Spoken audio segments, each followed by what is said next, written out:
Boa tarde, pessoal. Boa tarde, Ronaldo, professor Boa Edson, tarde. professor Ednardo. Para quem não me conhece, eu sou a Sabrina Leal, sou estudante do curso de música da UFP. Meu nome é Ronaldo Júnior e eu também sou estudante do curso de licenciatura em música na Universidade Federal do Piauí. E hoje é a estreia, né? A primeira live do Museu do Brasil. Bom, o Museu do Brasil é um projeto que foi pensado durante esse período que estamos passando da quarentena por alguns alunos do curso de música da UFP e pelo professor do curso de música da UFP, professor Gabriel Nunes, que é um dos idealizadores desse projeto, né, que vem ajudando, orientando os alunos e nos ajudando muito a desenvolver esse projeto. Bom, o objetivo do Museu do Brasil é compartilhar informações acerca da educação e da educação musical, e também de integrar os estudantes de música do campo acadêmico com a comunidade que partilha do mesmo interesse pela música. E isso vai se dar através de diálogos, de debates, de entrevistas, né, como essa, e será entrevistas com professores, com educadores e com músicos em geral. Bom, o Museu do Brasil, ele tem o site, e lá no site tem uma parte bem legal que é do banco de dados, onde serão compartilhados trabalhos, dissertações, teses, e tem o canal no YouTube e tem o Instagram. Hoje a gente vai ter uma conversa sobre a licenciatura em música, né? E para essa conversa teremos aqui o professor Ednardo do Monte, que é doutor em educação pela Estadual do Rio de Janeiro e que tem pesquisas na área de História da Educação Musical. E atualmente é coordenador do curso de música da UFP. Também teremos o professor Edson Figueiredo, que é doutor em Educação Musical pela Federal do Rio Grande do Sul e pesquisou durante o doutorado sobre psicologia da educação musical. Bom, pode falar, Ronaldo. Pode? Bom, para iniciar, eu gostaria que vocês pudessem responder um pouco sobre o que é a licenciatura em música. Porque assim, lembrando, né, que essa conversa, ela é muito importante para as pessoas que estão interessadas em entrar no curso de música, né, as pessoas que têm interesse de saber um pouco mais sobre a licenciatura em música, né. Então, a gente preparou algumas perguntas, algumas sugestões, algumas são direcionadas a algum professor, mas isso não impede de vocês acrescentar, né, na fala do outro professor, fiquem à vontade, ok? E vamos lá, essa é a primeira pergunta. O que é a licenciatura em música, né? Ednardo, começa? Pode começar. Boa tarde, é um prazer estar com vocês aqui, né? A gente, nesse período aí de isolamento, com saudade dos alunos, né? Apesar de alguns encontros que a gente tem tido no nosso núcleo de pesquisa, o encontro também com os orientandos de TCC, né? Mas o melhor seria se estivéssemos juntos. Bom, vocês perguntaram sobre a questão do que é a licenciatura em música, né? A licenciatura em música no Brasil, ela se caracteriza pelas aquelas pessoas que querem se dedicar a dar aula, à educação musical, né? Inicialmente, na década de 70, por exemplo, a história do curso na UFP, né? Houve primeiro os professores para dar aula de música, tanto principalmente no primeiro segmento do ensino fundamental, que era chamado de primário, foi criado um curso que era licenciatura curta em música, que era para esse professor dar aula para o primário, para o antigo primário, então primário, né? E depois desse momento, houve uma nova legislação e os professores que dessem aula que era chamada antiga educação artística, tanto no ginásio, né, o antigo ginásio, né, que sempre tinha o primário ginásio e o segundo grau. E o segundo segmento do ensino fundamental hoje, ele tinha a licenciatura plena. Aí por isso que se chama licenciatura plena. Muitas pessoas não entendem isso, por que esse nome plena. Porque isso, a licenciatura plena, a curta pessoa podia dar aula no primário, a plena, ela podia dar aula tanto no ensino, no primário, no ginásio, e no ensino antigo segundo grau, que existiam os cursos técnicos e havia muitos cursos técnicos, é aí por isso que vinha, na licenciatura, era chamada licenciatura em educação artística com habilitação em música. Porque o que acontecia? Ela estava habilitada para dar aula no ensino, no primeiro grau, o antigo primeiro grau, né, no ensino fundamental, e para o segundo grau, que durante algum tempo foi profissionalizante, ela poderia dar aula de música especificamente. Então, daí veio esse nome, licenciatura em música, né? E depois, com a nova legislação, se caiu essa visão de ter a licenciatura em educação artística com habilitação em música, para ter a licenciatura específica em música, né? Então, hoje a gente vive esse momento. Entretanto, os concursos na educação básica, para professor da educação básica, ainda vem escrito artes ou educação artística. Mas quem faz a licenciatura em música está habilitado para fazer esse concurso. Ele pode fazer esse concurso. Então, assim, hoje, a nossa licenciatura, ela está bem, e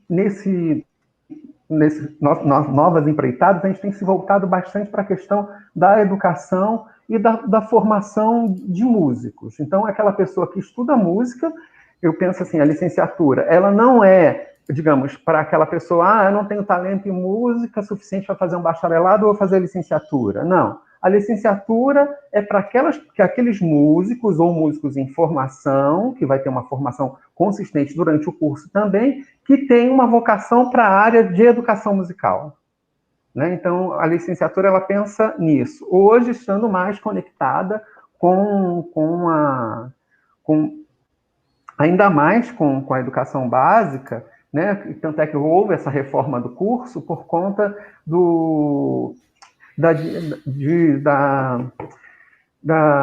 eu esqueci o nome agora, da número 2 de 2015, da resolução número 2 de 2015, que vai aumentar a carga horária da licenciatura, né? Tanto é que hoje o mínimo de um bacharelado são 2.400 horas, e de uma licenciatura 3.200, porque tem um longo estágio na educação básica.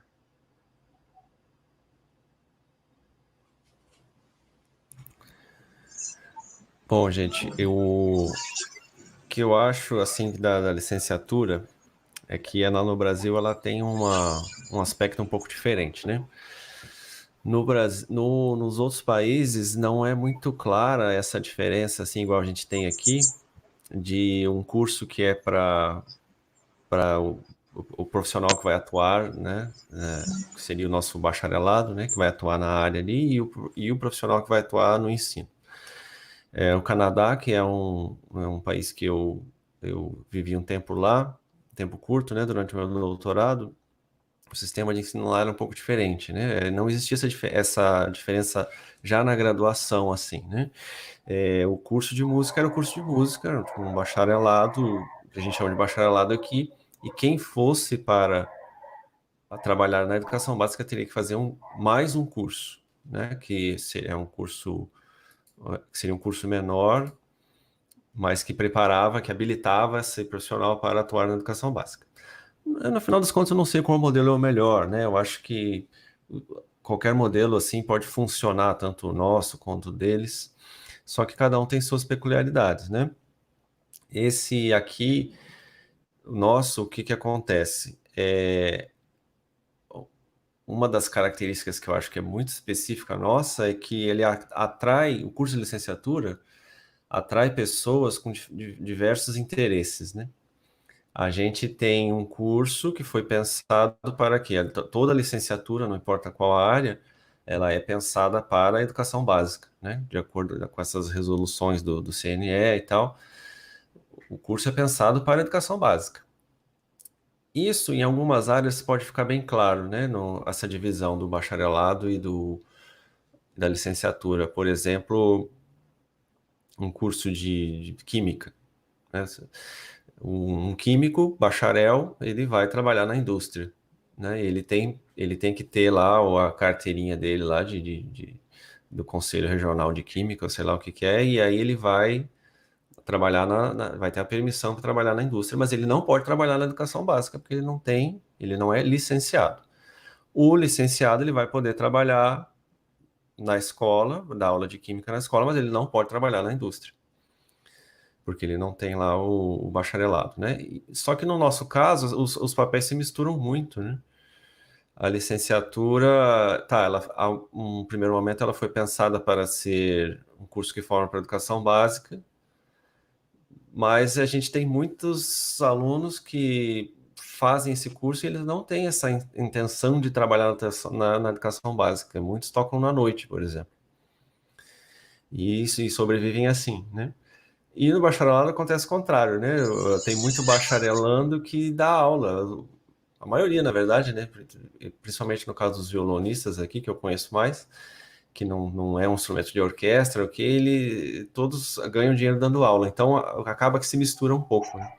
Então, a nossa licenciatura, ela agrupa, assim, né? Um número, uma variedade de interesses dos alunos muito grande. E isso é um desafio para a gente trabalhar, porque como que a gente vai atender tantos desafios assim, né? Num curso só.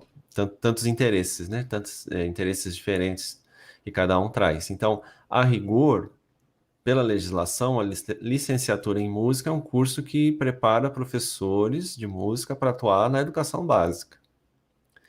Agora, na prática, não é só isso, né? A gente também trabalha com formação de músicos que tocam na noite, músicos que dão aula de instrumento, músicos que trabalham em estúdio, que trabalham com um arranjo, que trabalham com uma regência de coro, né? Então é um perfil amplo, é um leque amplo de opções aí que a gente tem para atender na prática.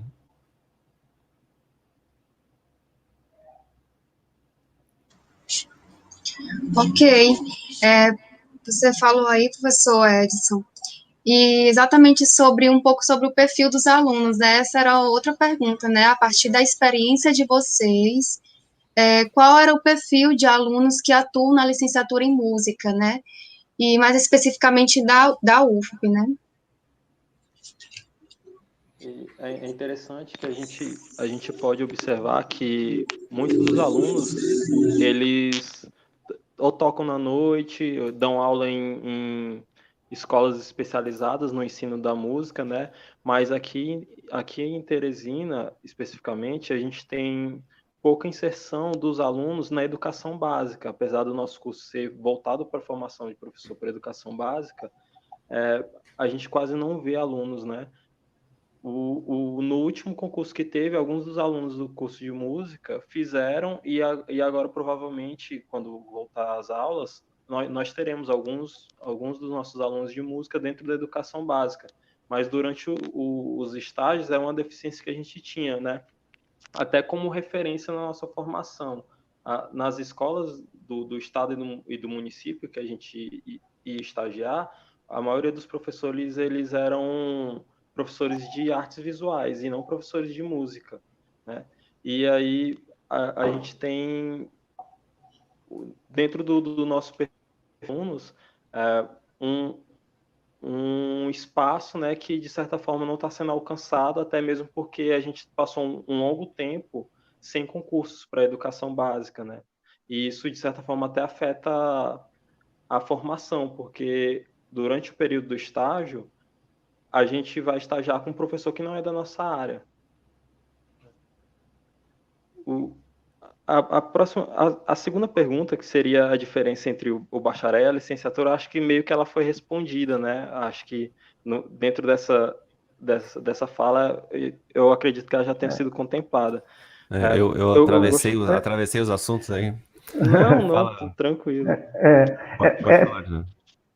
Eu queria falar assim, o Edson falou sobre essa realidade, né? Porque em alguns países, por exemplo, na Espanha, né, onde eu fiz também uma parte do doutorado, e os países da Europa, eles estão seguindo a seguinte linha.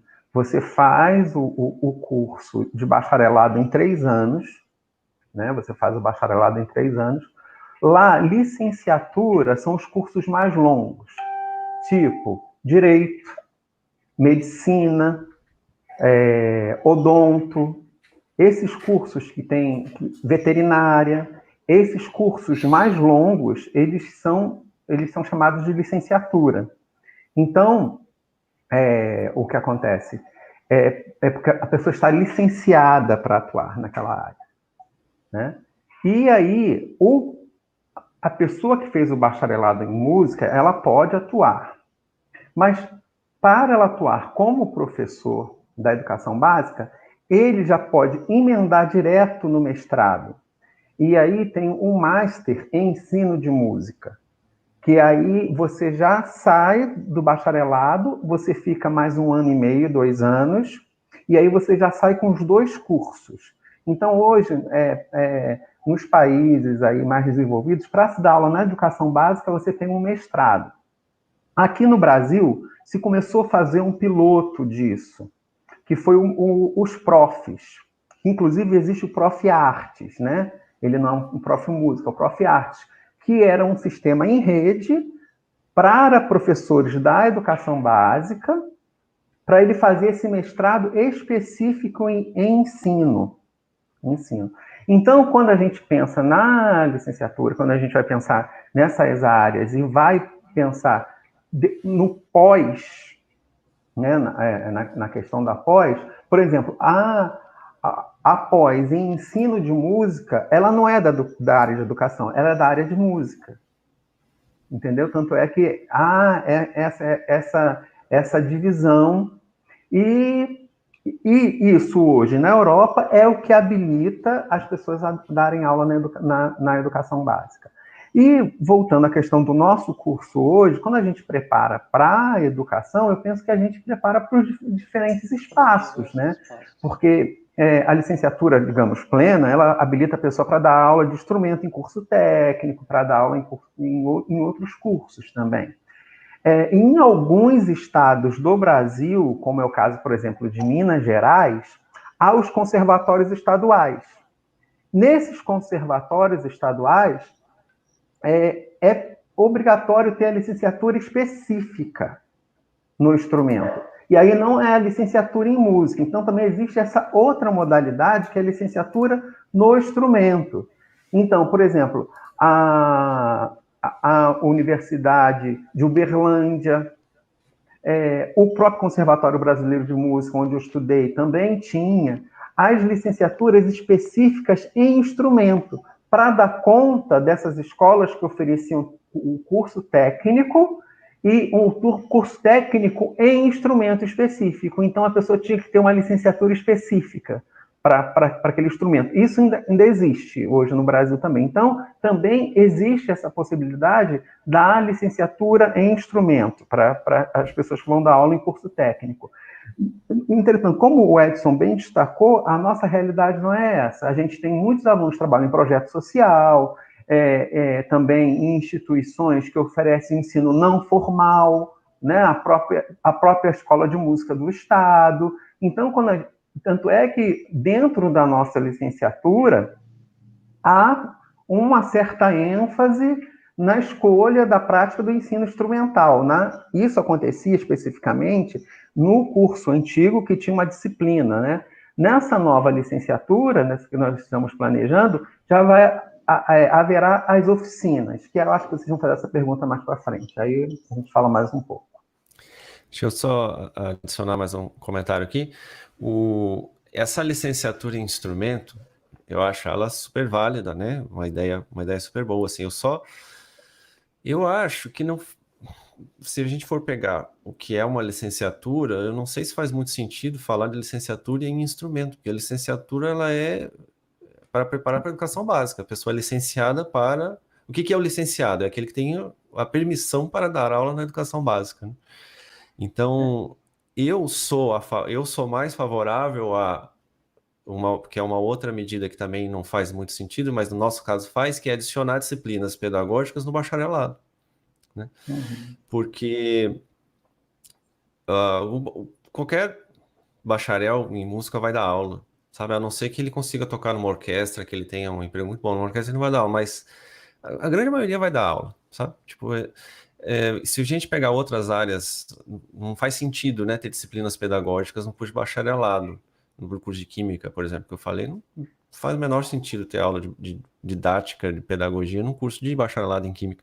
Mas no nosso faz muito sentido. Então, eu acho mais interessante adicionar disciplinas didáticas e pedagógicas num curso bacharelado do que esse curso de licenciatura em instrumento, que eu não sei, a concepção para mim, eu tenho dificuldade de entender essa concepção desse curso. Talvez, não sei se o Edinardo conhece melhor, talvez ele possa explicar um pouco mais. É o seguinte, a licenciatura em instrumento, ela é voltada para aqueles estados como Minas, que tinham muitos conservatórios e muito ensino técnico, o curso técnico em música. Então, essa pessoa estava habilitada para dar aula de piano no curso técnico, de violão no curso técnico, não seria para educação básica, né? Tanto é que o diploma, ele vem, a pessoa tem o bacharelado e se apostilava com carimbo, hoje é pelo computador, uma habilitação para a pessoa dar aula daquele instrumento que ela tinha um bacharelado, entendeu? Então, para ela dar aula num conservatório. Essa habilitação, ela é mais delimitada para o ensino técnico, né? Ela se volta para a questão do ensino técnico. Há outras áreas, né, por exemplo, que essa questão da licenciatura bacharelado é muito engraçado, porque na educação física, por exemplo, quem faz o bacharelado em educação física pode trabalhar em academia e não pode trabalhar em escola. E quem faz a licenciatura não pode, por exemplo, ser responsável por uma academia, assinar como instrutor de uma academia. Ele só pode trabalhar na educação básica, né? Mas eu acho que nós músicos, nós temos essa flexibilidade, né? Não tem essa questão, você é licenciado, você não vai tocar, né? Então, eu acho que a gente tem um campo aí que dá para transitar pelos dois. Sendo que, se a gente for pensar em concurso para a educação básica, aí é delimitado para licenciados, né?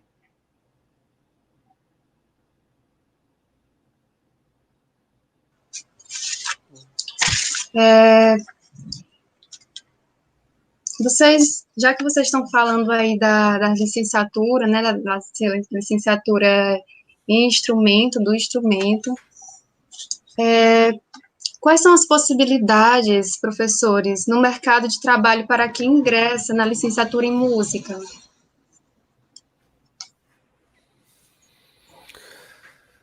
Bom, dado o perfil do aluno, né, que é um perfil, vamos dizer assim, os vários interesses, né, que a gente tem com os alunos no curso, também se reflete nas várias opções de trabalho, até porque muitos procuram o curso por causa do trabalho, né? Eles já trabalham na área e aí procuram o curso. Não todos, mas muitos são assim, né? Então, a gente acaba atraindo, né, o curso de licenciatura acaba atraindo pessoas que já trabalham com música. E aí, mais uma peculiaridade do curso de licenciatura. A pessoa, como o curso de licenciatura é o que mais tem, né? Se a gente for olhar, pegar um mapa aí dos cursos superiores em música no Brasil, aqui no nosso estado, por exemplo, é isso, né? A gente só tem um curso e é um curso de licenciatura. Então, muitas vezes a pessoa não encontra o curso superior na área que ela está procurando, então ela vai para a licenciatura, que é o que tem, né? Então, sei lá, se a pessoa trabalha com produção musical, mas ela quer ter um curso superior, E curso de produção sonora, assim, não é muito fácil de encontrar. Então, ela vai fazer o que está ali perto dela, que é a licenciatura. A pessoa toca na noite, também quer aprimorar, né, seus conhecimentos, ela vai procurar um curso de licenciatura. Então, a gente já recebe alunos que já têm interesses, já chegam trabalhando na área, já chegam com interesses muito diferentes, né? Então, a gente pode dizer que o curso tem todo esse rol, né, da educação, né, que é desde a educação básica, né, que é um local onde o profissional vai poder, o professor vai ter uma estabilidade maior, né, pode entrar via concurso, o que vai trabalhar com carteira assinada, vai ter uma estabilidade, né, que muitos procuram. Mas também tem as escolas que a pessoa pode trabalhar com ensino de instrumento, né? Que também algumas oferecem uma certa estabilidade, outras nem tanto. Vão ter os projetos sociais, que os alunos vão poder trabalhar com musicalização ou mesmo com ensino de instrumento. Vão ter os corais, né? Que o professor, o regente pode trabalhar com vários coros ao mesmo tempo. Enfim, a possibilidade de. E também tem aquele que pode dar aula em casa, ou dar aula na casa do aluno, né? Tem gente que se vira muito bem assim, né? Que consegue ter uma vida bem tranquila dando aula particular, né? Eu nunca fui desses assim, eu sempre falo isso para meus alunos, que eu nunca fui bom de vender o meu peixe assim para aula. Eu tinha um ou outro aluno particular, sempre tive, assim, mas eu tinha colegas que eles, tipo, começavam a conversar com uma pessoa lá em qualquer lugar e arrumavam um aluno ali. Aí, daqui a pouco, arrumava outro aluno ali. E eles estavam sempre cheios de aluno, né? Então, tem gente que consegue se virar bem assim. E aí tem as opções que não são com educação, com essa questão de trabalhar em estúdio, né? Com gravação, para jingles, né? E outros os meios de comunicação aí tem uma demanda para isso, tem com a produção sonora, né? Trabalhar com produção de artistas, tem tocar na noite, enfim, Música tem para games agora também tem. né? A produção sonora envolve isso aí também. Então, assim, opções são diversas, né? São muitas. Dinar, você tem alguma coisa a acrescentar? Assim, eu acho então, como o Edson falou, né? Tem essa demanda que se volta para o ensino, tem aquele que se demanda para tocar mesmo na noite, né? Ou tocar, mesmo que não seja na noite, em algum projeto, lidere algum projeto de banda. Nós temos esses alunos também que têm uma certa liderança musical, que rege corais também dentro da cidade, né? Também é uma coisa forte. Os regentes têm alguns corais na cidade, e os corais têm sido também parte regido pelos alunos. Então, também tem esse acesso que aqui em Teresina ainda não é forte, que é a inserção do licenciado em música nas empresas, né, trabalhando nas empresas como regente de coro. E eu, assim, é uma perspectiva que não é de quem entra no curso, mas que durante o curso tem se apresentado também. Uma coisa aconteceu comigo e tem acontecido com alguns que têm me procurado agora também, que é uma outra vertente, que seria também a questão da pesquisa. Aquela pessoa quer se dedicar também à pesquisa, mesmo que isso às vezes não seja o ganha-pão dela, né? Porque aí é bem difícil. Assim como um músico, um bacharel que trabalha com música erudita, conseguir se manter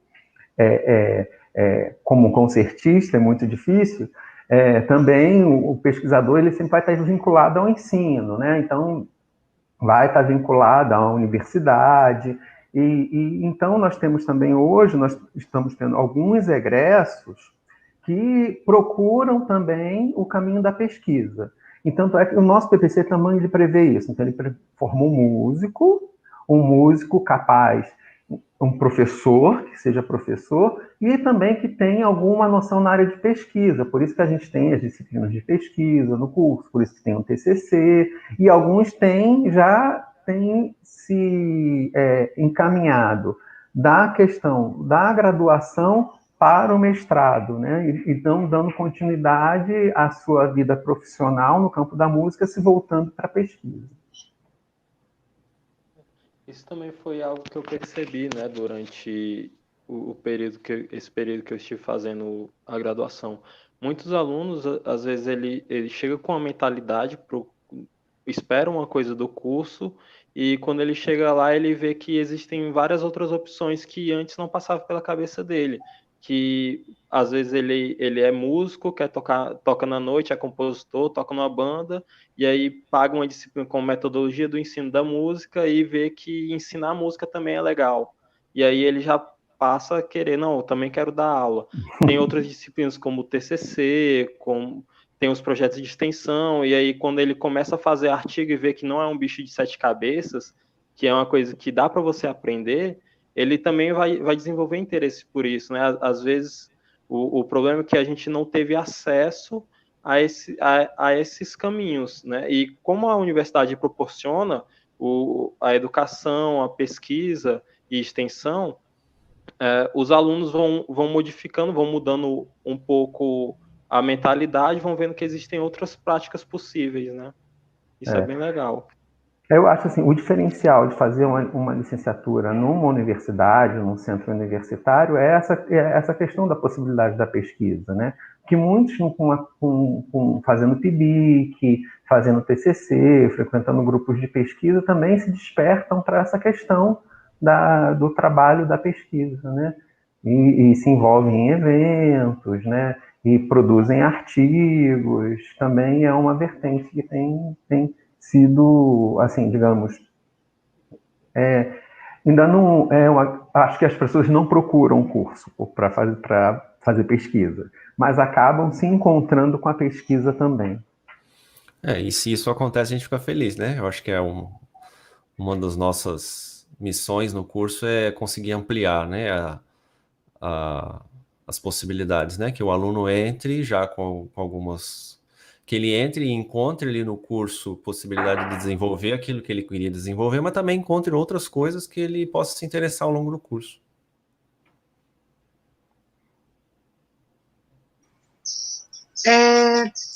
E para entrar no curso de música, né?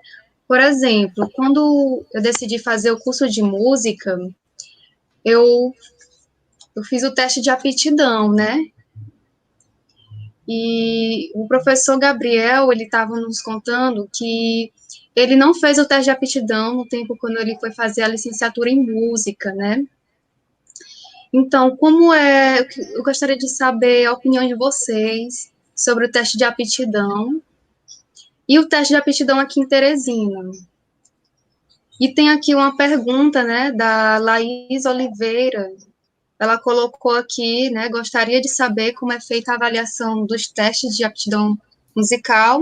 O aluno que já sabe tocar, né, já saber tocar o aluno precisa saber tocar algum instrumento, né?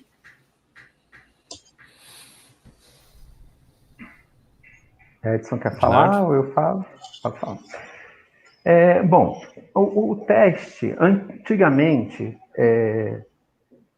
por exemplo, na minha época, eu acho que não existia instituição que oferecesse a entrada no curso de música sem o teste de habilidade, a não ser quem já tivesse o curso técnico. Então, na minha época que eu entrei, a pessoa fazia uma prova para entrar, né? Então, aí tinha um repertório, era realmente uma prova, que você, às vezes, pessoas se preparavam anos, né, para fazer a prova, essa prova de aptidão. E teve um momento na universidade, quando houve o Reúne, que passou a... Você tinha a nota do Enem e você entrava direto. E aí se via o teste de aptidão como algo que impedia, que não digamos, antidemocrático para a entrada do aluno assim, no curso de música, a gente, quando logo que eu cheguei, não tinha o teste. E, na verdade, na época, eu até ajudei a montar o processo. Tá? Se não me engano, foi eu que escrevi pedindo que voltasse o teste. Acontecia uma coisa que, assim, que vale destacar em relação ao nosso curso, é que a maioria das pessoas entravam no curso de música como a 10ª opção na vida dela. Então, o cara queria fazer direito, ele não passava no direito, ele, eu quero aprender música, então vou fazer música. Aí ele ficava, levava o curso até a hora que ele passasse no direito e abandonava o curso. Ou então, via que não era aquilo que ele queria e saía fora. Né? Então, tinha esse lado romantizado da música, e aí a gente tinha uma grande parcela de pessoas que entravam no curso de música porque passavam no Enem e queria fazer um curso. Bom, então, o que a gente pensa hoje sobre o teste de aptidão é no sentido do aluno se preparar para o curso. O nosso curso, ele não tem intenção, ele não é uma prova excludente, que pensa em excluir pessoas. Uma coisa é a avaliação do conhecimento. Outra coisa é a avaliação para exclusão. Né? E é um outro tipo de prova, é outro instrumento de avaliação. O nosso teste de aptidão se volta como uma avaliação do conhecimento. Tentar ver o que aquele aluno já sabe de música. O nosso teste de aptidão, ele não tem um teste, digamos assim, que não é tão complexo, ele não é tão difícil, a gente quer ver mais a relação que aquela pessoa vem estabelecendo com a música. Né? Foi isso que o curso, né, entendeu, nem era o gestor do curso, quando isso foi implantado, entendeu que deveria ter sido feito.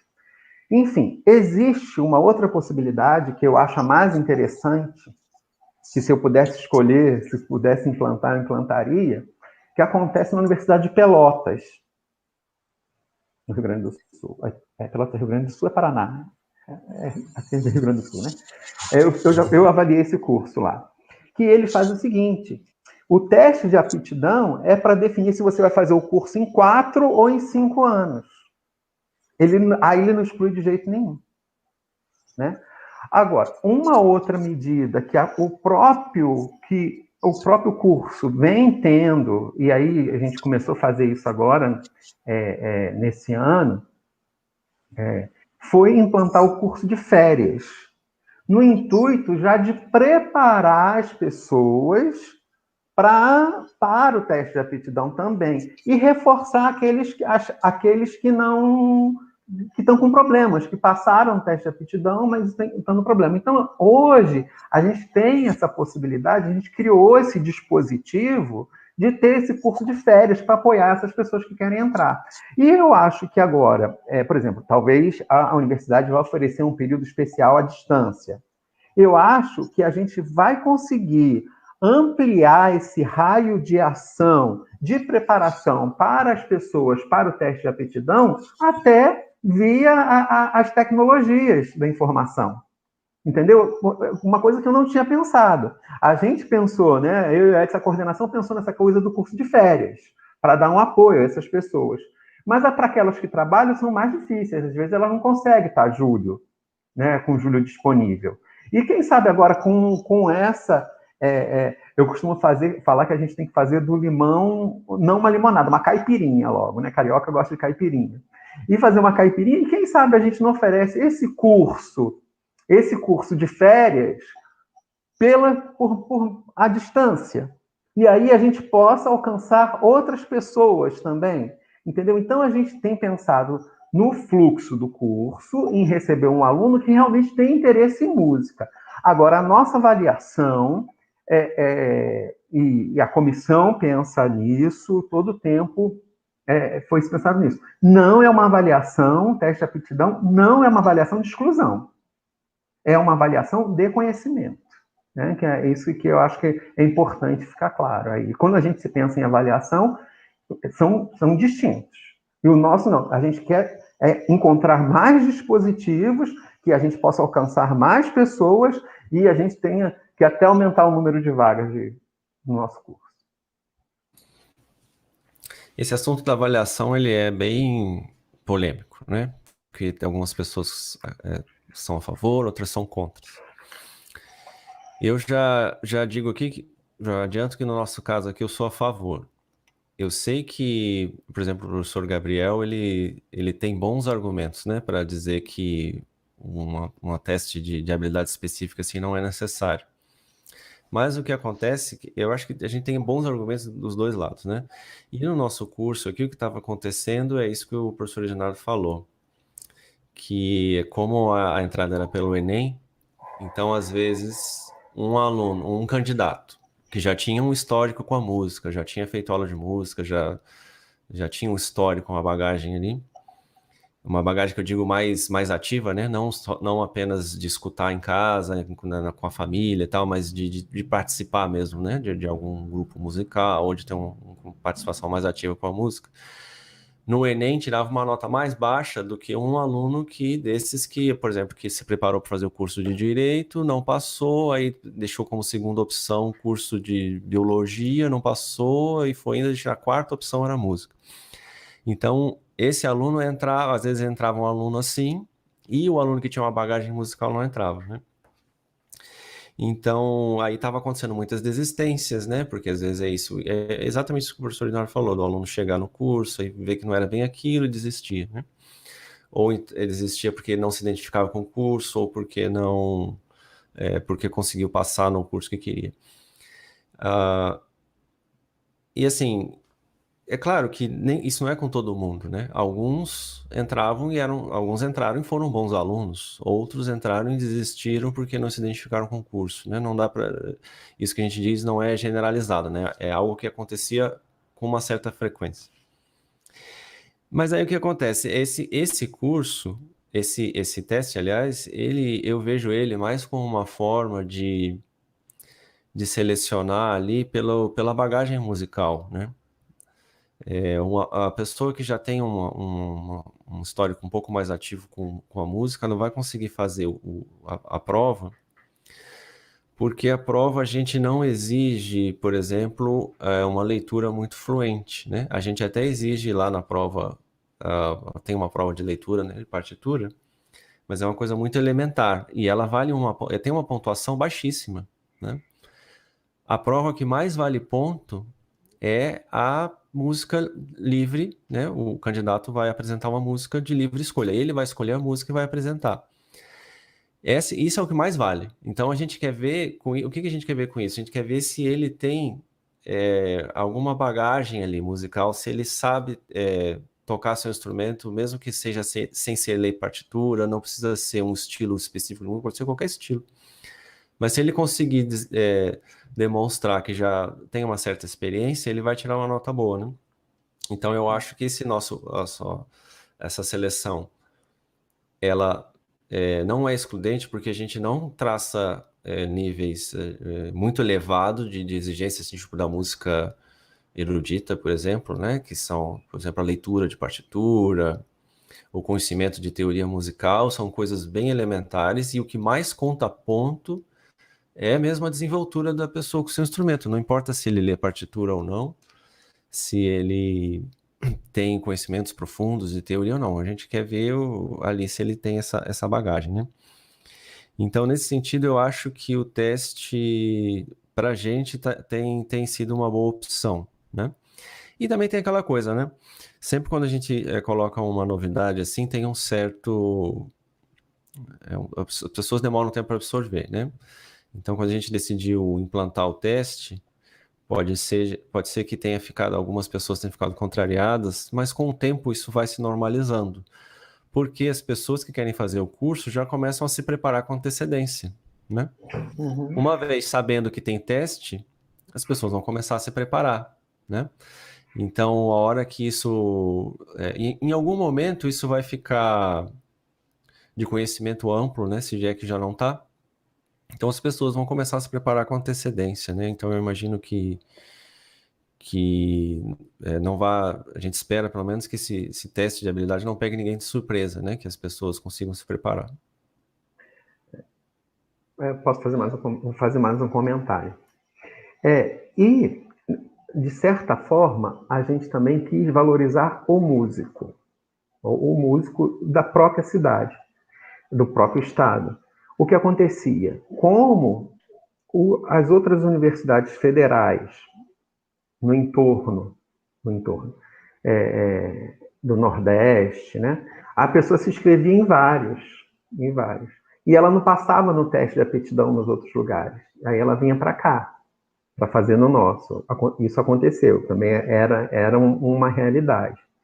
Então, a gente tenta fazer uma prova que o candidato tem, como o Edson falou, a livre escolha, que tem um peso muito grande, tem essa questão de uma parte de leitura, de solfejo, de leitura rítmica, leitura métrica, tudo, mas no intuito mais de estimular, provocar a pessoa a se preparar para entrar no curso.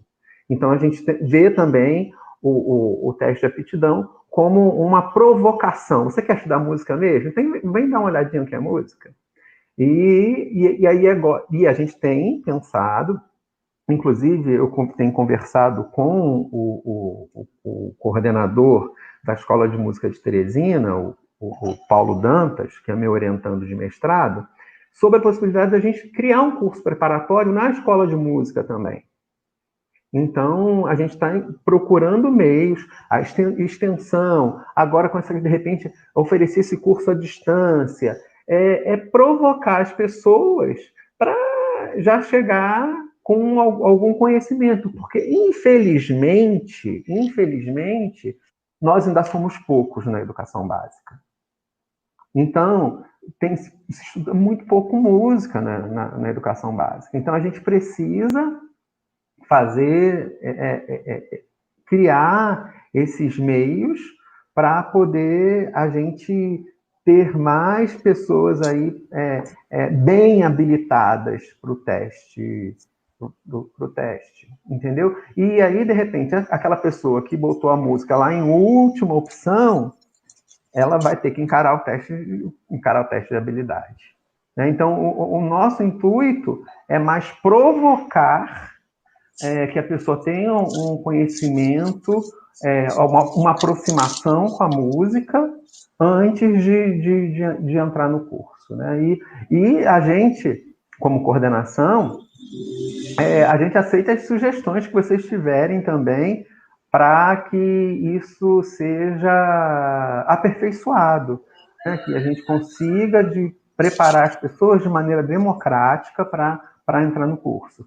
E outra questão, como o Edson bem falou, a gente tenta não fechar no estilo. A pessoa toca com cifra, ela toca com a partitura escrita, ela toca de ouvido, tudo isso é considerado, né? Tanto é que a própria prova escrita tem algumas coisas que são bem intuitivas, né? Quando se vai lidar com a música. Não tem... a gente faz algumas poucas questões que são mais complexas, né? Que a gente tenta fazer algumas questões bem fáceis, umas medianas e um pouquinho mais puxado, para a gente ver até onde esse aluno vai, entendeu? No intuito de avaliar o conhecimento.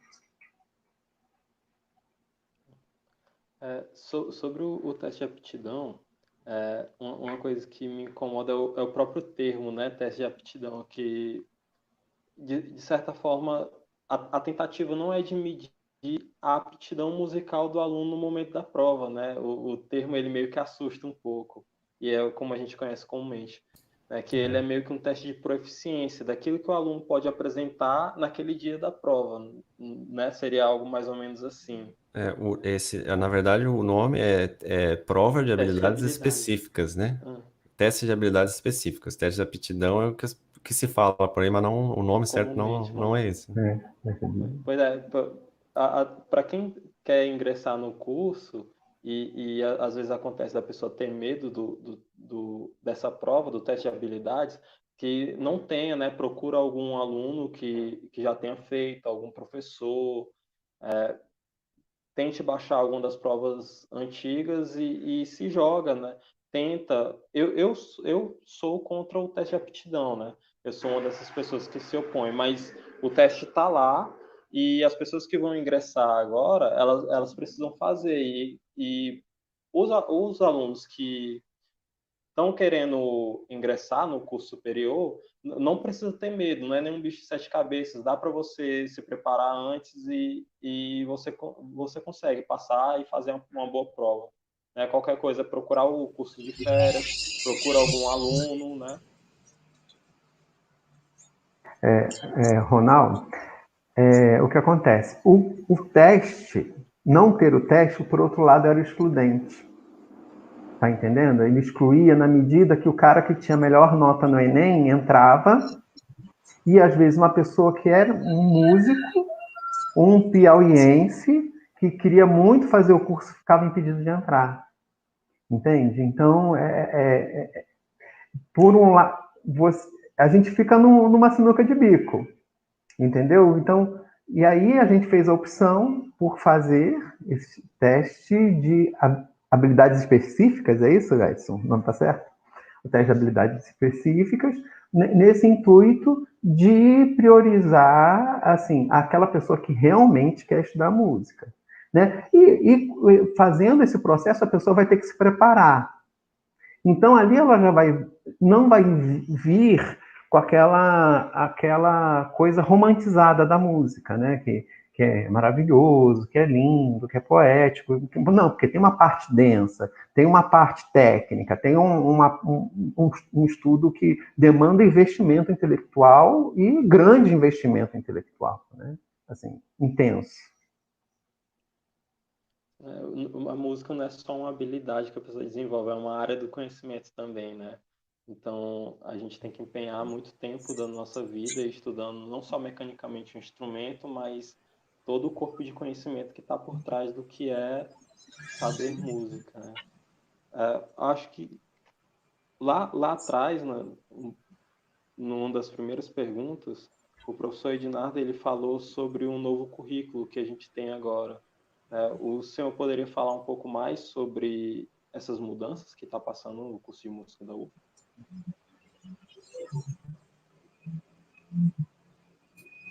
Ednardo, microfone. Obrigado, Edson. Eu fui ser educado e comportadinho, tirar e depois esqueci de voltar. Mas já eu estarei bem aí, esperto. Sobre o novo currículo. O curso, ele teve, quando foi feita a licenciatura em música, em 2011, o curso tinha uma proposta, né, que era bem voltada, quase que uma licenciatura em instrumento, né, vindo do modelo de Minas, de Uberlândia. E aí, na época que o curso ele foi autorizado, né, pela universidade para funcionar, a universidade ela tem autonomia para criar o curso que ela quiser, ela criou o curso de música, só que na hora do reconhecimento vem uma avaliação do MEC. E aí, o curso fez uma adaptação, a gestão daquela época fez uma adaptação, então a gente teve um currículo número 1, que foi em 2011, tem o currículo número 2, que foi o 2014, que foi aprovado, tá? Que ele foi aprovado quando o curso foi reconhecido pelo Ministério da Educação. Em 2015, a gente começou a trabalhar nesse novo currículo, até porque havia essa resolução número 2 de 2015 do CNE, que fazia uma mudança bastante substancial assim, nas licenciaturas, né? O nosso curso já era um curso grande. Ele tinha 2.800 e tantas horas, ou 2.900 horas. Mas ele precisava passar para 3.200 horas, segundo essa nova resolução. Então, uma das questões foi essa. Então, um dos caminhos que impulsionou a mudança foi a resolução. E aí, nós passamos anos discutindo e trabalhando esse currículo. E o currículo, ele não é um espaço, vamos colocar, neutro. O currículo não é um espaço neutro. ele tem a ver com a identidade daquele curso. Quais intenções, quem você quer preparar para aquele curso, né? Então, o curso, ele teve umas mudanças em função da resolução e também na questão da sua proposta em si, né? Por exemplo, agora o aluno que entra, ele tem flauta, todos têm flauta doce, que é um instrumento que a gente usa muito na educação básica ou em cursos de música, se trabalha com criança. Por exemplo, uma coisa que não tinha, né? Então, a pessoa vai ter um instrumento harmônico, que é o teclado, e ficou o canto, né? O violão ficou também no primeiro período, Edson? Eu não lembro. Não, o violão vai vir depois. Entra no quarto. Depois que ele acaba o teclado, né? Ele faz 3 de teclado para dar apoio nele nas disciplinas teóricas. Ele tem um instrumento melódico também, que é a flauta. Ele vai ter o canto, que também vai ajudar na questão da afinação, da teoria musical. Então, a gente tentou botar um suporte e usando não mais quem faz violão do início ao fim. Quem faz teclado do início ao fim. Então, a gente tentou dar a base para aquilo que as pessoas mais usam na escola, né? E para onde elas forem trabalhar. A flauta doce, o violão, o teclado, todos vão passar por isso. E agora, a gente tem que entender que a graduação, ela é um momento inicial, tanto é que é chamado de formação inicial. É a formação inicial. Nesse espaço, vai que eu me encontro com o violão. Eu passo a gostar do violão e aí eu vou procurar. O curso vai oferecer mais para o final as oficinas e aí o aluno ele vai escolher a oficina que ele quer fazer. Ele quer fazer uma oficina de instrumento. Eu quero fazer, por exemplo, eu quero ofertar uma disciplina de instrumental orff. Então, se ele quer trabalhar com instrumental orff, ele vai fazer aquela oficina. O Edson vai fazer uma oficina de violão. Então, o aluno ele vai fazer essa opção por ele quer mais. Mas, mesmo assim, a pessoa não é a formação. A formação, a vida, a gente começa a aprender no dia que a gente nasce e a gente tem que aprender até morrer. Né? Morrer, a gente vai ter que aprender a morrer também. Então, a vida é uma escola que não dá férias. E a vida do músico é uma escola que não dá férias. Então, a gente pensou nesse curso que ele não é específico para o instrumento, mas tem alguma possibilidade de aprofundamento com as oficinas, né? E tem alguns alunos que até vieram conversar comigo, falando assim, professor, agora eu vou fazer um bacharelado. Eu vou acabar a licenciatura, eu vou fazer um bacharelado. Estou pronto para fazer um bacharelado. Eu penso hoje, a pessoa ela fez a licenciatura, ela fez um curso que, em questão temporal, é maior. Ele tem uma carga horária maior. E é um curso que te dá mais possibilidades de trabalho. Se eu quero me aprofundar num instrumento, eu partiria para fazer aula particular. Sinceramente, hoje, eu, Ednardo, não teria feito bacharelado. Eu teria continuado estudando piano particular. Entendeu? Então, também a gente vê que, assim como você pode ter um encontro com a pesquisa e ser aluno que se dedique mais à pesquisa, você pode ter um encontro com o instrumento, um encontro com a voz, um encontro com a parte teórica, muitos querem ser compositores, isso tudo é uma coisa que vai ser despertada e vai se aprofundar. E acaba que dentro do curso você vai dando mais ênfase numa área conforme o perfil que você vai se encontrando, ou então com aquele objetivo que você veio já entrou no curso com ele e você mesmo vai direcionando, né, para o que você quer por meio das oficinas. Foi o que a gente tentou encontrar para poder dar conta do nosso perfil de aluno, né, do perfil de aluno do nosso curso. Então, eu acho que essas são, assim, são mudanças que são fortes, no curso, essa questão de ter bastante a questão musical no início e não pensar, tem que estudar teoria, tem que estudar educação, aí a música fica lá para o final. Não. Até porque as pesquisas, elas apontam que o aluno ele tem um grande crescimento no início do curso, né? E aí depois ele chega num platô, né? Ele mantém uma certa média, começa a subir pouco, e no final ele dá mais uma guinada, né? Aí o TCC, que ele acaba se aprofundando em alguma coisa. Um TCC, um recital de formatura, né? Que são rituais, né? Que no final também impulsionam, estimulam o aluno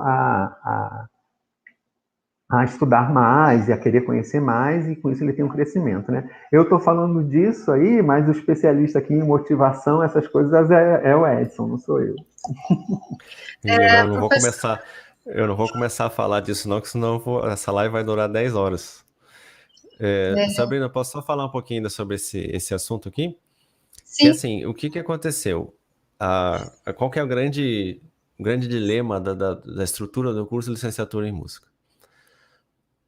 Por um lado, você tem a opção de dar uma formação um pouco mais profunda, uma formação profunda num instrumento, né? Só que o aluno vai ter formação só naquele instrumento.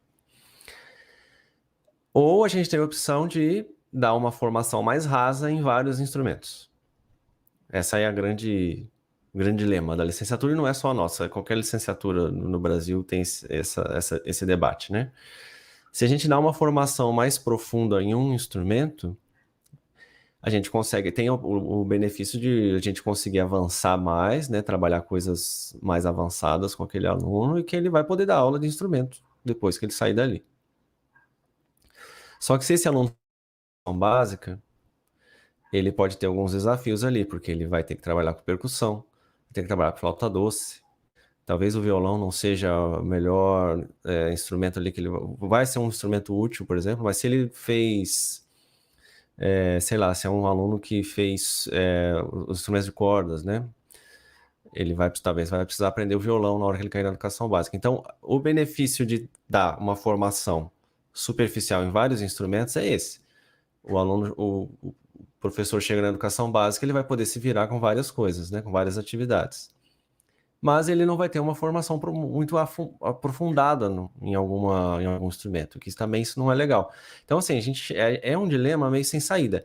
Eu, particularmente, eu não sei qual sistema é melhor. Eu não tenho essa resposta, né? Se é melhor dar uma formação profunda em um instrumento, ou se é melhor dar uma formação superficial em vários instrumentos. Qual que é a minha aposta? É na flexibilidade. A gente tem um currículo flexível, que cada um possa desenvolver aquilo que achar melhor. Isso, assim, a gente faz o que dá também, né? Nós somos 12, 13 professores ali, a gente não vai conseguir atender a todas as demandas, mas no que for possível, a gente procura atender, sabe, a minha ideia, o meu ideal é que a gente consiga flexibilizar a ponto de atender os interesses do aluno. Então, se é um aluno que quer se especializar num instrumento, a gente espera que dentro do curso ele tenha. Com os violonistas, por exemplo, eu sei que isso é uma grande preocupação dos violonistas, até porque aqui em Teresina a gente tem um movimento forte do violão, né? A gente tem um curso técnico em violão que forma alunos que já chegam tocando bem e tal. Então, eu espero atender esses alunos, por exemplo, a aula de violão, que é para todos os alunos do curso, vai ser uma aula voltada para o violão como uma ferramenta para a educação básica. Então, ali todo mundo vai ter que aprender a tocar e cantar canções, porque isso pode ser útil para eles depois. Agora, os violonistas, mesmo que querem se aprofundar no violão, eu espero atendê-los nas oficinas, né? Que é uma disciplina que a gente criou, que é uma disciplina, assim, bem aberta, que lá não tem uma definida, que cada professor pode fazer, né, a sua oficina, que é justamente para atender esses interesses específicos. Então, eu espero atender os violonistas ali nesse momento. Então, o aluno ele vai ter contato com vários instrumentos de forma um pouco mais superficial, mas que vai possibilitar que ele trabalhe com isso na educação básica, no projeto social que eu for trabalhar. Mas a gente também espera que ele tenha espaço para se aprofundar um pouco mais naquilo que ele espera, que ele deseja.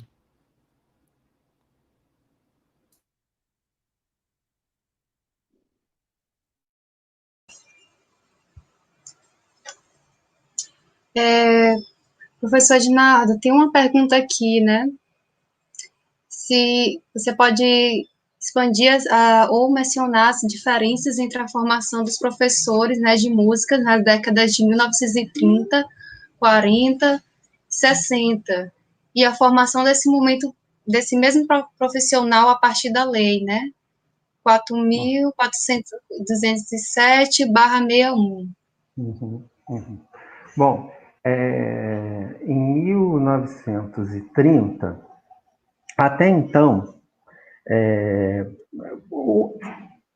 a educação não se tinha essa exigência que tem hoje para se dar aula nas escolas, né? Isso é uma coisa que foi se consolidando no Brasil. E então, as pessoas que sabiam tocar, que sabiam cantar, essas pessoas iam para as escolas dar aula, né? Era um professor chamado professor leigo, né?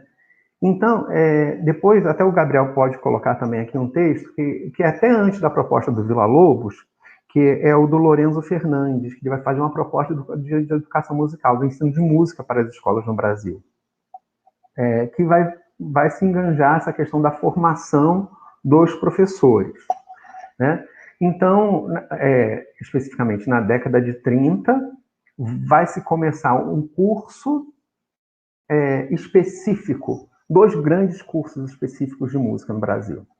Um chamado de Música e Canto Orfeônico, que era vinculado às escolas públicas, no momento de democratização, de expansão do ensino fundamental, né, que vem lá o Manifesto de 1932, com os signatários, né, com um grupo de intelectuais, e a gente vai ver que um grupo de músicos nacionalistas, Villa-Lobos, Lorenzo Fernandes, Vieira Brandão, eles vão se aproximar desses intelectuais e vão fazer um esforço no sentido de consolidar essa questão da música na escola, né? E aí,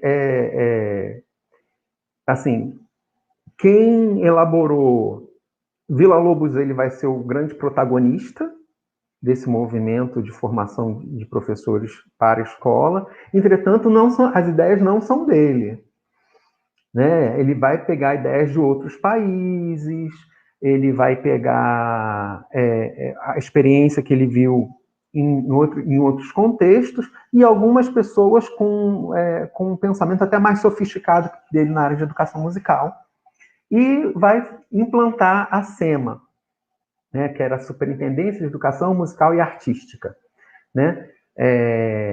E depois o SEMA, porque aí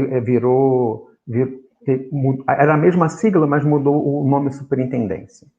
Então, e aí vai se ter uma formação de um professor de música, e aí a gente vai ver um professor de música muito voltado para a questão da voz, né? Por exemplo, hoje a escola de música que forma professores de uma das universidades federais do Rio de Janeiro, da Unirio, é consequência desse movimento, né? E depois que vem a SEMA, ou o SEMA, e em 1942 se cria o Conservatório Nacional de Canto Orfeônico. Com a criação do conservatório,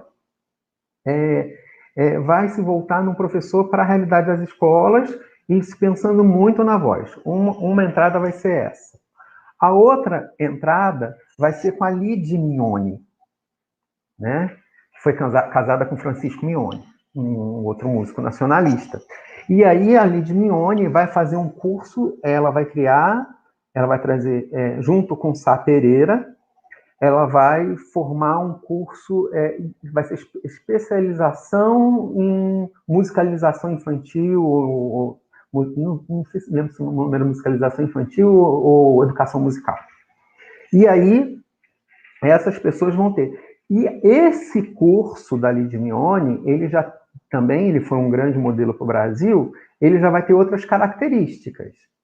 ele vai ser uma sala que tem um boneco inflável, conforme a nota muda, o boneco, aqueles bonecos que ficam balançando, né? O boneco ia, a criança botava o boneco para um lado, para o outro, né? Tem vários instrumentos. As escadinhas, ela vai criar as escadinhas para ver, para a criança brincar com os intervalos, com o movimento ascendente, descendente.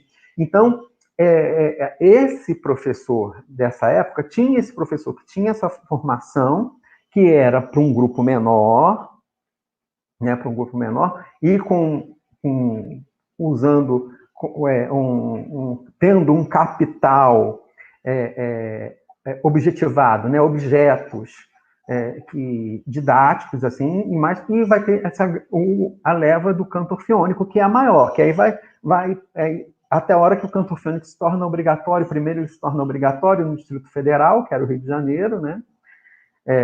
E depois ele vai se tornar obrigatório no Brasil todo. Então, e aí tem grande vínculo com a voz por conta de uma questão de vinculação com o Estado, de cantar aquilo que o Estado queria. Então, o que eu vejo aí em 61, aí vem o professor de educação musical. Né? Aí vai ser realmente a educação musical, que depois vai vir outra lei e vai virar no polivalente, que é a educação artística. Né? Então, a gente tem esse professor da década de 30, 40, 50, 60, que vai ter o canto orfeônico, e como, principalmente, o canto orfeônico era baseado no repertório e num tipo específico de música, ele não era tão voltado assim, para a questão técnica, né? Que uma coisa é a entrada na música como um discurso cultural, outra coisa é a entrada na música como uma expressão própria, né? Eu não gosto de chamar música de linguagem. Então, a gente vai ver que o professor de canto orfeônico ele vai estar muito vinculado à música como um discurso cultural. Né? E a outra tratando mais a expressão artística em si, né? Voltado para questão estética, educação artística. O outro também tinha uma forte relação com a estética.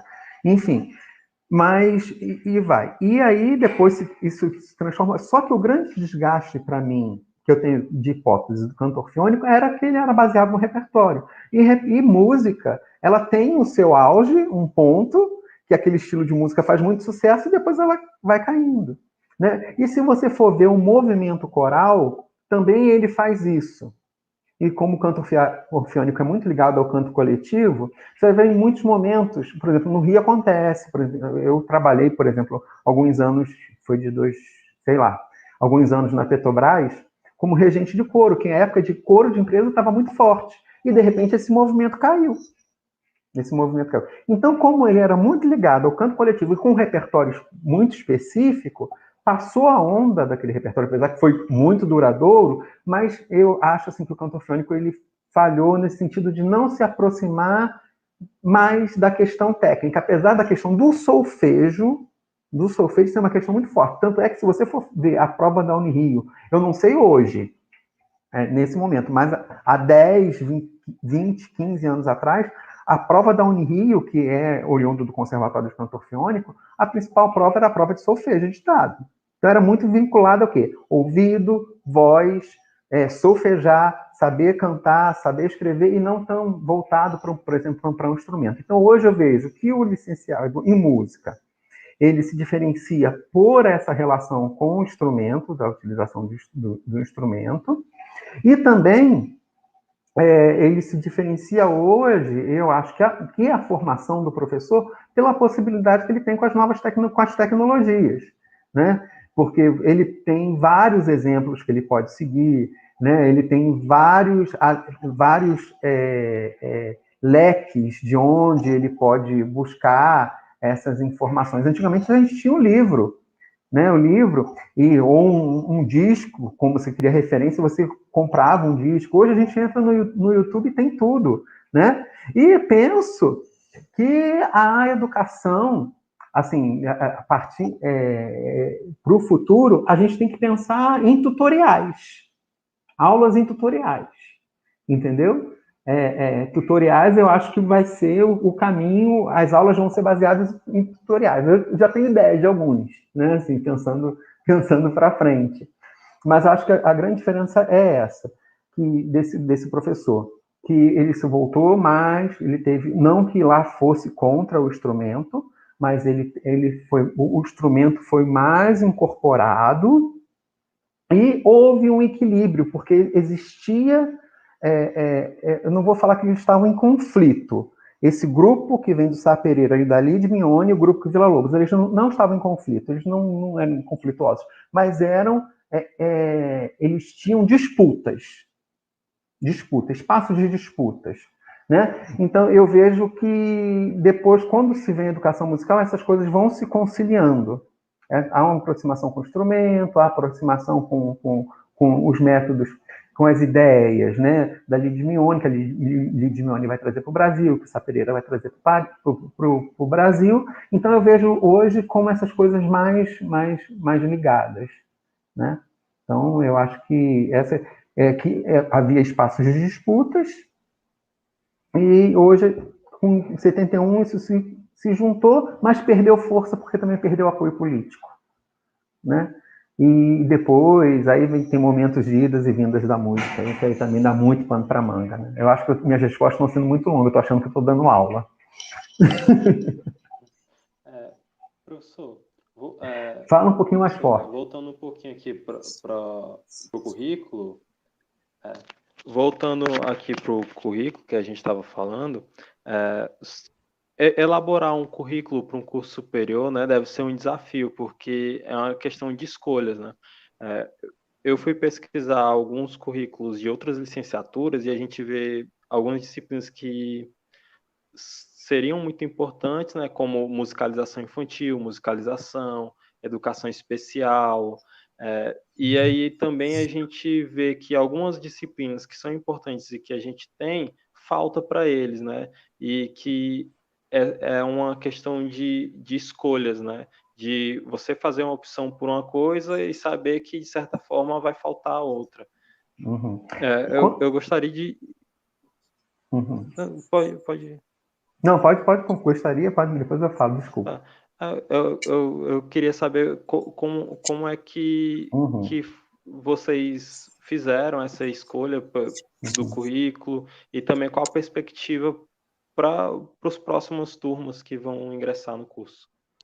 Bom, assim, quando eu fiz a licenciatura, eu tive fundamentos da educação musical do 1 ao 8.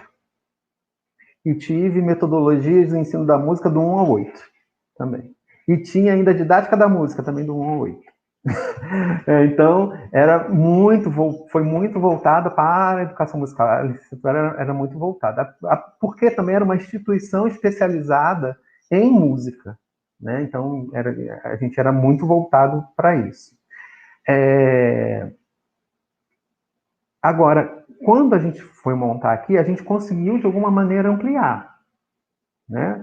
Nós ampliamos fundamentos da educação musical, que só tinha um, né? E nós conseguimos ir para ter 2 fundamentos da educação musical, né? E a nossa intenção hoje também é que as outras disciplinas, o que a gente tem pensado, é investir nessa parte da formação do educador musical dentro das outras disciplinas também. Por exemplo, tem vários semestres de canto coral.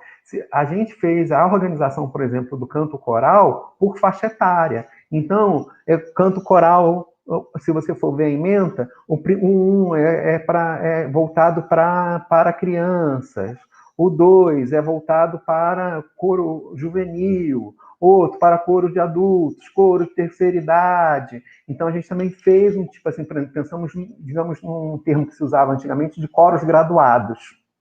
Então, a gente tentou, por exemplo, no canto coral, que isso fosse mais voltado.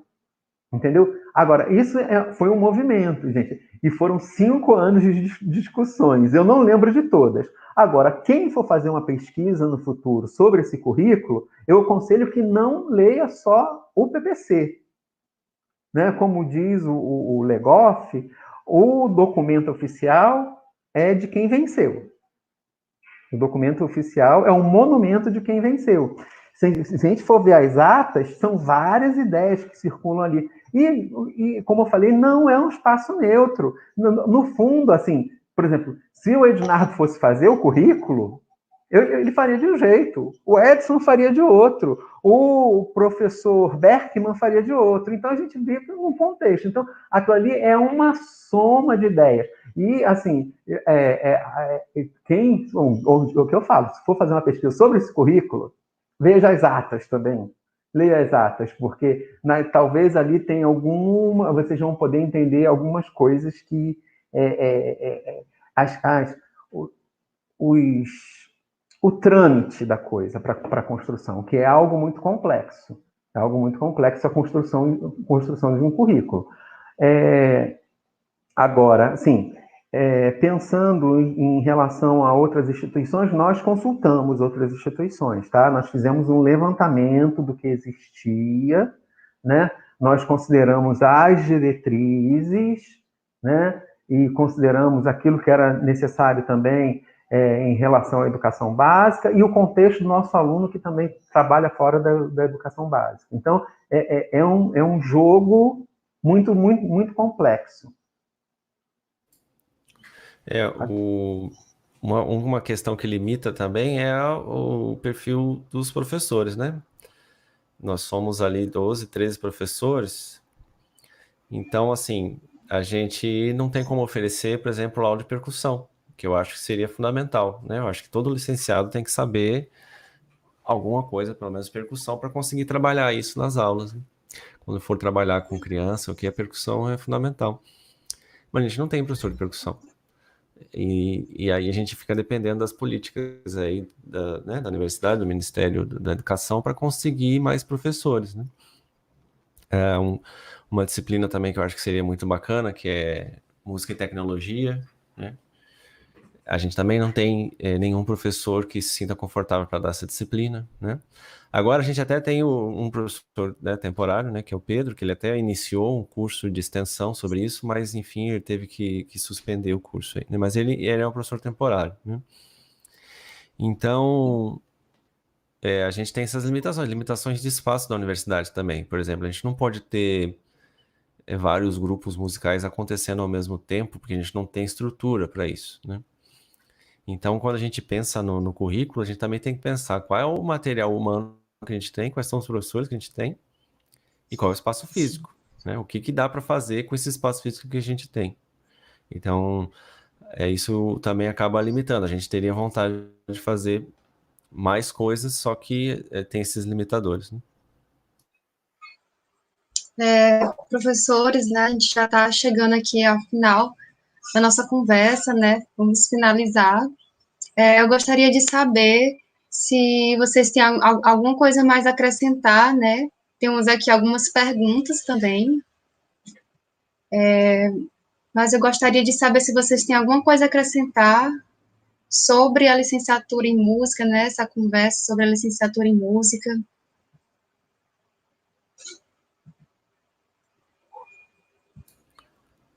Bom, o que eu quero falar eu quero dar os parabéns para vocês pela essa iniciativa, né? O professor Gabriel, você, a Sabrina, o Ronaldo e os outros demais, né, envolvidos, que eu vi lá o site, eu achei que a proposta é bem legal, tal. Eu espero que isso, sei que surgiu agora por causa dessa demanda, né, suspensão das aulas, mas eu espero que isso continue, mesmo a hora que tudo normalizar, que essa iniciativa continue, a gente continue tendo debates assim, promovidos não só pelos professores, mas por vocês, né, alunos, egressos também do curso, que a gente continue em contato, continue em debate, né? Eu acho que isso é algo que vai enriquecer a nossa licenciatura, amadurecer, né? Ajudar a amadurecer a nossa licenciatura. Tá? Então, quero agradecer o convite de vocês, a confiança, né, da minha participação e parabéns pela iniciativa. A gente que agradecemos, na verdade, pela participação de vocês, né, por vocês terem aceitado o convite do Musedu. Agradecemos muito a participação de vocês, viu? E vai ter uma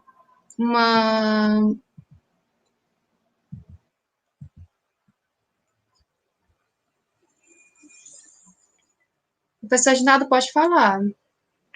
Eu também quero dizer que celebro com vocês essa iniciativa de fazer, de criar esse espaço, né? E também dizer que é um privilégio a gente estar aqui nesse primeiro, né? Que esse projeto tenha vida longa, reafirma um privilégio a gente ter sido convidado por vocês para estar aqui, e na verdade, assim, eu fico arrepiado, porque eu fico orgulhoso, assim, de vocês, assim, parabéns, então, celebro, assim, fervorosamente com vocês o trabalho de vocês. E sobre a questão da licenciatura, assim, o que eu apostaria hoje seguir, assim, alguns modelos que tiveram sucesso, experimentar alguns modelos que tiveram sucesso.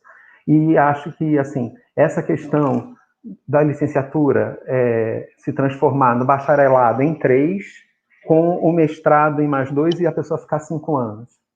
Eu acho que seria muito interessante se a gente conseguisse implantar a questão do mestrado profissional e toda essa parte pedagógica ficasse voltada para o mestrado profissional em ensino de música. Então, o que eu vejo, assim, que eu acho que é uma coisa que pelo que eu vi na Europa e gostei muito, foi isso. O bacharelado em 3 e a pessoa já ter acesso direto ao mestrado, onde ele vai ter o mestrado em ensino de música. Assim, esse, assim, para mim, é um modelo que a gente precisa experimentar e que tem dado certo em alguns outros países desenvolvidos.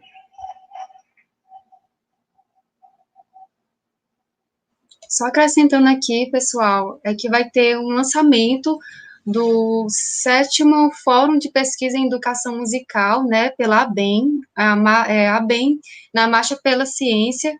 Vai ser às 17 horas, também vai ser transmitido, né, aqui no canal YouTube do Museu do Brasil, para quem quiser assistir.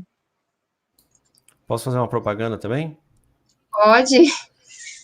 Bom, enfim, o professor Cauã, né, que é o professor de violão que esteve com a gente aqui durante 2 anos, ele vai se apresentar hoje numa live no Facebook, que é num canal, na página do Violão para Todos, que é uma página lá do luthier Roberto Ricardo Dias, né, lá do Rio de Janeiro. Então, 8 horas da noite lá no Violão para Todos no Facebook. E eu vou fazer uma propaganda minha aqui também, quem está assistindo aí pode dar uma olhadinha no meu canal, do YouTube. Eu falo assim, parece que eu sou youtuber, né? Mas tem uns vídeos meus lá de performance.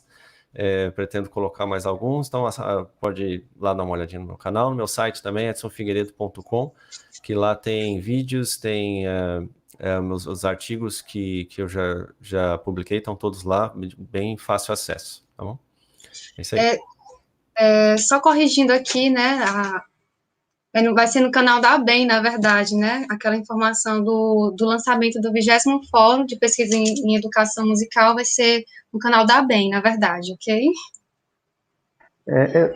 Já que fez a propaganda e me perguntaram sobre a década de 30, 40, 50, se possível, coloque o link do artigo sobre a proposta do Lorenzo Fernandes para a educação no Brasil. Eu acho que é legal divulgar essas ideias aí e entender um pouco melhor esse período, né? Então, e também aí que vocês leiam o que tem sido produzido sobre a educação musical no Piauí, né? Tem saído alguns livros, que tem saído bastante material com pesquisas que envolvem o Piauí. Então, já que é comercial, vou fazer comercial do livro. Sons de outrora em reflexões atuais, histórias da educação em música. Tá? Tem vários artigos aqui e envolve o Piauí, e tem um outro que tem mais artigos do Piauí, que esse não está disponível online, mas eu vou pegar aqui, só um momento. Enquanto ele pega lá, já que ele fez propaganda de livro, eu vou fazer também uma aqui, que eu vou lançar um livro pela editora Apris. O Ecos e Memórias. Esse aqui, se você entrar na página do programa de pós-graduação em educação, do CCE, ele tem lá, você entra em 2009 e tem um e-book lá. Ele é distribuído de graça, ele teve o patrocínio da Fundação de Amparo à Pesquisa do Piauí. Então, o e-book, ele é livre, é gratuito. Né? Então, esses livros, e fala, aí vocês vão ver um pouco, tem pesquisas aqui dentro sobre educação musical no Piauí. Então, recomendo essas leituras aí. Vai, professor. Em outubro, tá previsto para outubro o lançamento de um livro meu que chama Motivação na Aula de Instrumento Musical, Teorias e Estratégias para Professores. É um livro que eu explico algumas das teorias da motivação e dou ali algumas ferramentas que os professores de instrumento podem utilizar nas suas aulas para trabalhar, né, com a motivação do aluno. Então, está previsto o lançamento para outubro. Eu já estava cheio de ideias para fazer esse lançamento, mas agora com essa pandemia a gente não sabe mais, né? Mas, de qualquer forma, a gente faz se não der fazer um lançamento presencial, a gente faz um virtual, assim como esse aqui agora. De certa forma, a gente daria espaço, né? Uma das perguntas seria perguntar o que vocês têm desenvolvido quanto projetos para além da sala de aula, né? E essa era uma das perguntas, e meu celular acabou de descarregar. E tchau, pessoas. O celular dele descarregou. Gente, então é isso. Tem algumas perguntas aqui, mas o limite já extrapolou. E se desse para vocês responderem, né? Eu não sei se tem como, depois que a gente encerrar aqui, mas se dessem para vocês responderem, seria muito bom, viu? Professor Edson, professor Ednardo, tem algumas perguntas aí que o pessoal quer saber, viu? Que a gente deixou de perguntar também algumas coisas. Então, se vocês pudessem fazer essa gentileza de responder essas perguntas, agradecemos muito. E é isso, vamos finalizar. Agradeço muito pela participação de vocês, eu aqui no Museu do Brasil. E podemos finalizar, ok? Beleza, eu que agradeço o convite e parabéns para vocês aí, um abraço. Abraços, tchau, pessoal. Tchau, obrigado e boa sorte, vida longa para o projeto.